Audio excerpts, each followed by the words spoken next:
Today, we're taking on a massive, globally defining question. How exactly did the United States become the undisputed #1 superpower in the world? We're going to objectively trace the historical, economic, and cultural factors that literally built the U.S. into a global titan. And then, well, we'll take a hard look at the ground reality of what that status actually means for the folks living there. So here is our roadmap. We'll define the ultimate superpower, look at early expansion, see how global wars shifted wealth, navigate the Cold War era, dive deep into immigration and innovation, and finally, look at the actual ground reality. All right, let's jump straight into Section 1, the ultimate superpower. Think about it for a second. Which country has the most recognizable brands? Whose movies are you watching? Who dominates the Nobel Prizes, rakes in the Olympic medals, and, let's be honest, has unmatched military might? When you look across all these distinct pillars, cultural influence, academic excellence, and sheer force, the answer is, hands down, the USA. And the financial engine behind all of that?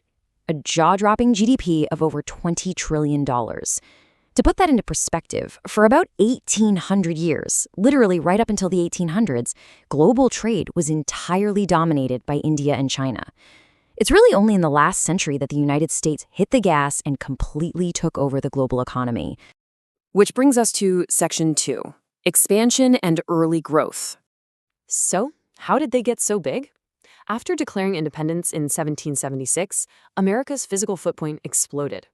Since they started as an early democracy, a lot of territories actually preferred joining them rather than staying under the thumb of empires like Britain or Spain.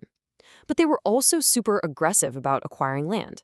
In 1867, they scooped up Alaska from Russia for just $7.2 million. Talk about a bargain. Then, by 1898, they annexed Hawaii after overthrowing its kingdom, and even paid $20 million to Spain to annex the Philippines, though the Philippines did gain independence later.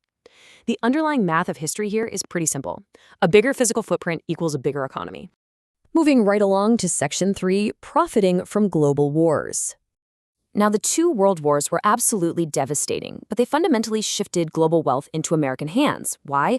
Well, because the fighting happened almost entirely on European soil. Yes, American soldiers fought and tragically lost their lives, but the U.S. mainland, it was completely shielded from the bombs and destruction.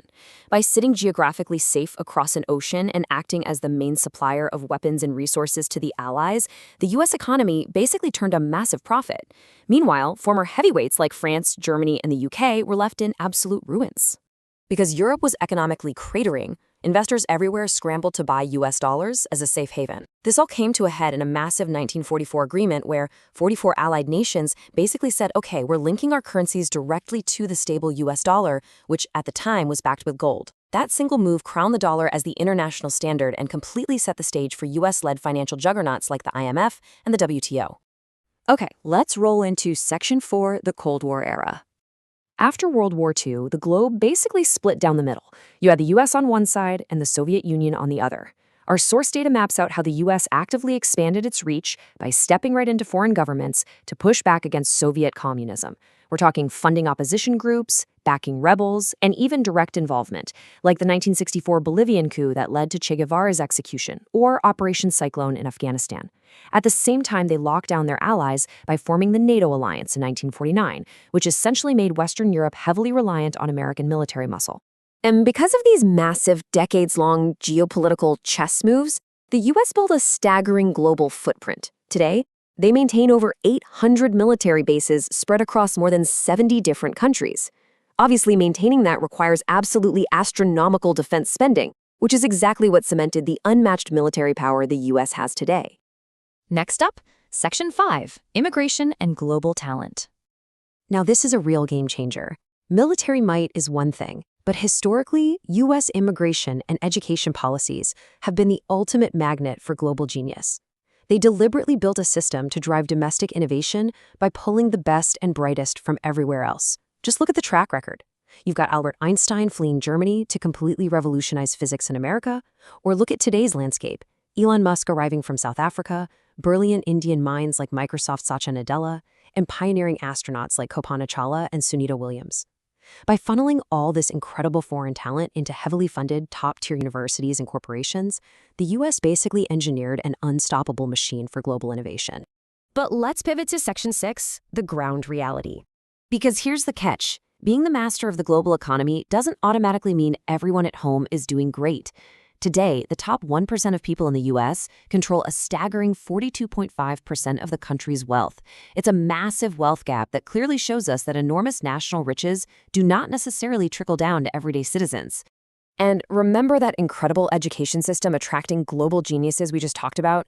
Well, the reality for an average, everyday American student is, frankly, entirely different. College tuition is notoriously astronomical, leaving regular students buried under a mountain of collective debt.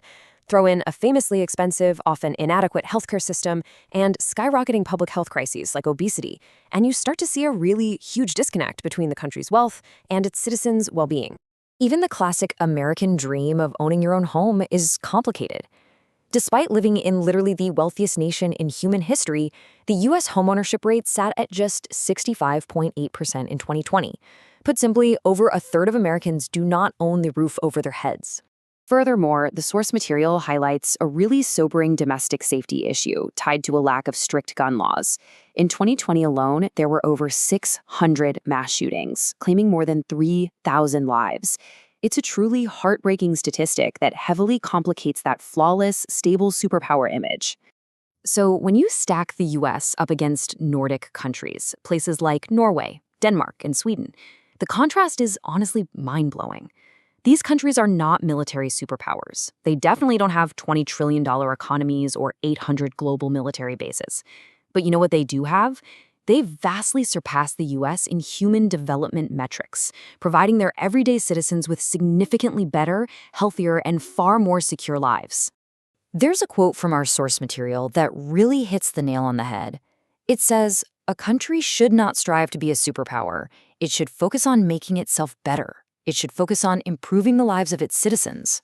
It really forces you to ask, is it worth spending untold trillions on military dominance if it means sacrificing affordable healthcare, basic safety, and domestic well-being?